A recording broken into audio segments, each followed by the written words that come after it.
कुछ समय पहले गुरुग्राम के नू के अंदर कुछ वायलेंस हुए थे, जिसकी वजह से काफ़ी लोग इंजर हो गए थे, कुछ लोगों की डेथ हो गई थी और काफ़ी सारी शॉप्स को जला दिया गया था। इनफैक्ट काफ़ी सारी मुस्लिम फैमिलीज़ को अपने घर छोड़ के उस जगह को छोड़ के जाना पड़ा था because of this communal violence.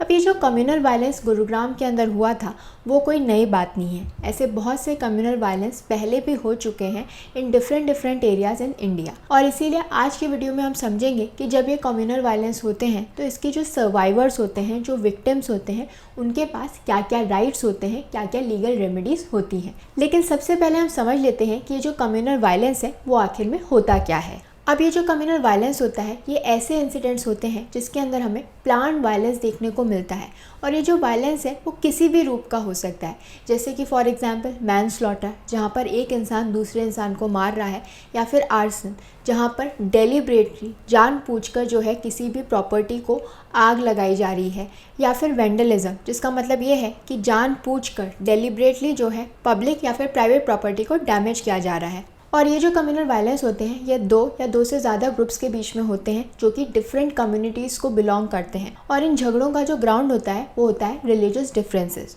अब हम ये तो समझ गए कि कम्युनल वायलेंस आखिर में होता क्या है, इसका मतलब क्या होता है, लेकिन इस कम्युनल वायलेंस की जो विक्टिम्स होते हैं, जो सर्वाइवर्स होते हैं, वो कौन होते हैं, हम किसी भी विक्टिम को कैसे डिफ़ाइन करेंगे।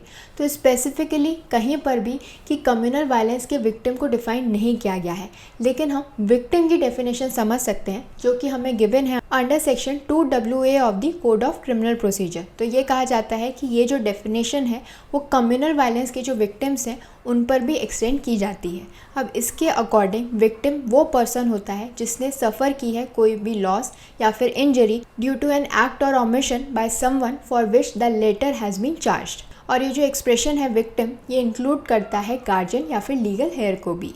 सो आई होप कि अब आप लोगों को समझ में आ गया होगा कि कम्युनल वायलेंस और विक्टिम आखिर होता क्या है, इनका मतलब क्या होता है। लेकिन ये जो कम्युनल वायलेंस है वो बहुत तरीके के होते हैं, जैसा कि मैंने आपको पहले बताया कि ये डिफरेंट फॉर्म्स में हमें देखने को मिलते हैं, आर्सन के थ्रू, वेंडलिज्म के थ्रू।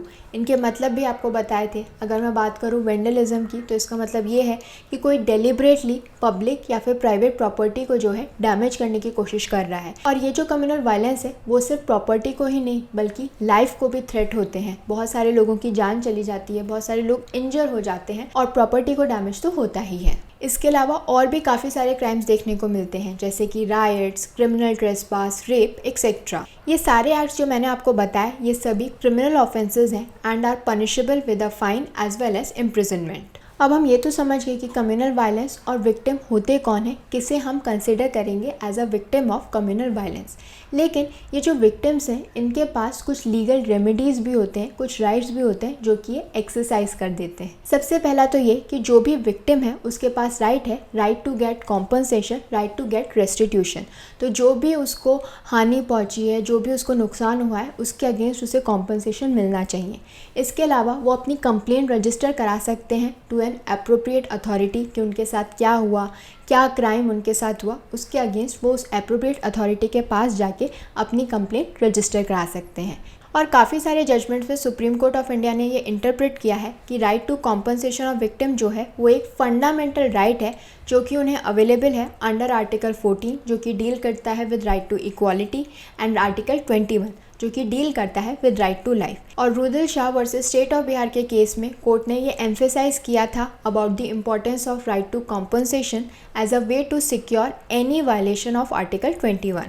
इसके अलावा जो सेक्शंस 357 एंड 357 सब क्लॉज 3 हैं CRPC के, वो ये कहते हैं कि जो कोर्ट्स हैं वो अवॉर्ड कर सकते हैं compensation to the victims as a part of the sentence. इसके अलावा जो सेक्शन 357A है उसके अकॉर्डिंग ये नेसेसरी है, ये ज़रूरी है कि जो सेंट्रल और स्टेट गवर्नमेंट्स हैं वो आपस में कोऑर्डिनेट करके एक ऐसी स्कीम बनाए जिससे वो फंड्स और रिहेबिलिटेशन प्रोवाइड कर सकें, कॉम्पनसेशन प्रोवाइड कर सकें टू द विक्टिम्स जिन्हें काफ़ी इंजरी हुई है, काफ़ी लॉस हुआ है due to this communal violence. और इसके अलावा जो सेक्शन 357B है CRPC का, वो ये क्लैरिफाई करता है कि जिस कॉम्पनसेशन की हम बात कर रहे हैं कि जो विक्टिम्स को मिलना चाहिए, it must be over and above any monetary award in this act. और लास्टली जो सेक्शन 357C है वो ऑब्लिगेशन डालता है सारे हॉस्पिटल्स, चाहे वो प्राइवेट हो या फिर पब्लिक हो, कि वो इमीडिएट मेडिकल ट्रीटमेंट प्रोवाइड करें to the victims of violence. यानी ये जो ट्रीटमेंट है वो फ्री ऑफ कॉस्ट होना चाहिए और इमीडिएटली अवेलेबल होना चाहिए। जैसे ही कहीं पे भी कोई कम्युनल वायलेंस हुआ है, उसके विक्टिम्स अगर हॉस्पिटल आ रहे हैं तो उन्हें इमीडिएटली जो है ये मेडिकल फैसिलिटी मिलनी चाहिए। और अगर कोई हॉस्पिटल ये प्रोवाइड नहीं करवा पा रहा है then in that case they will be punished under section 166B of the Indian penal code. और इसीलिए 2009 के अंदर सेंट्रल गवर्नमेंट ने नई गाइडलाइंस लाई थी ताकि वो असिस्टेंस प्रोवाइड करवा सकें अपनी सेंट्रल स्कीम से to the civilians victims, families of victims of terrorist, communals and Naxal violence. इन गाइडलाइंस के अंदर एलिजिबिलिटी और प्रोसीजर प्रोवाइड किया गया है कि वो कौन से पर्सनस हैं, कौन से विक्टिम्स हैं जो कि एलिजिबल हैं to get compensation, to get relief under these guidelines.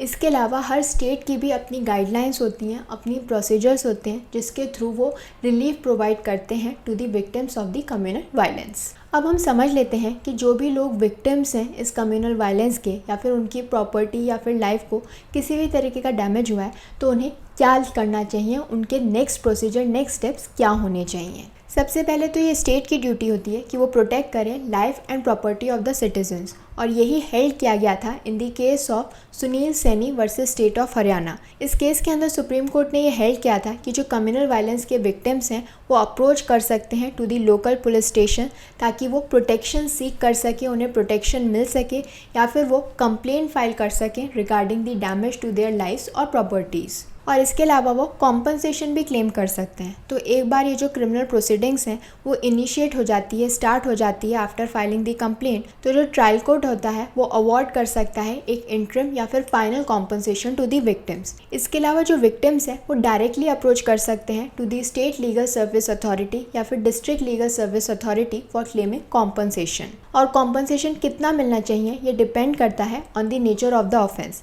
लेकिन एक मिनिमम अमाउंट तो मिलना ही चाहिए which is prescribed in the central और दी स्टेट स्कीम्स। लेकिन अगर जो विक्टिम्स हैं वो कॉम्पनसेशन के अमाउंट से सेटिस्फाइड नहीं है तो वो कोर्ट के पास भी जा सकते हैं challenging the amount of compensation provided to them. So this was all about the rights or the legal remedies available to the victims of the communal violence. I hope this information was helpful to all of you. Thank you for watching this video. Don't forget to follow Nyay and do join us again for more of India's Laws Explained.